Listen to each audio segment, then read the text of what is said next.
பார்வோனுக்கு ஆபிரகாமுடைய மனைவியால் வந்த பிரச்சனை என்ன என்பதை பற்றி நாம் வேதாகமத்திலே படித்து அறிந்து கொள்வோம். ஆதியாகமம் 13ஆம் அதிகாரம் 17ஆம் வசனம். ஆபிரகாமுடைய மனைவியாகிய சாராளி நிமித்தம் கர்த்தர் பார்வோனின் அவன் வீட்டாரை மகாவாதைகளால் வாதித்தார்.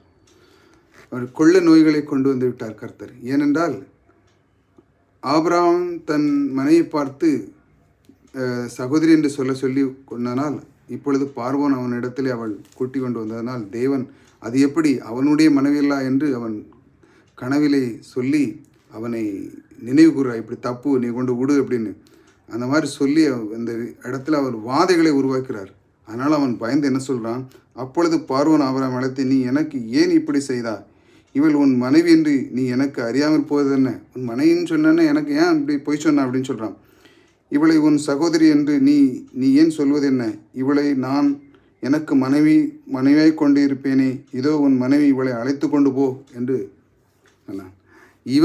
இவன் ஒன்றுமே செய்யல, கர்த்தரே போய் சொல்கிறாரு. ஏனென்றா ஆபிரகாமை அவர் ஆசீர்வதித்திருக்கிறார். நீ உங்களையும் ஆசீர்வதித்த தேவன் உங்களுக்கு உள்ள பொருட்களை எதுவும் இருந்தாலும் யாருமே அபகரிக்க முடியாது. ஏனென்றால் அவர் உங்களை ஆசீர்வதித்திருக்கிறார். உங்களுக்குள்ள எல்லா பொக்கிஷங்களும் எல்லா நன்மைகளும் உங்களை விட்டு விலகாது. கர்த்தர் உங்களோடு கூட இருந்து உங்களுடைய வாழ்க்கையில் எல்லா நன்மைகளையும் சிறப்பாக தந்து ஆசீர்வதிப்பார். கர்த்தர் உங்களோடு கூட இருக்கிறார்.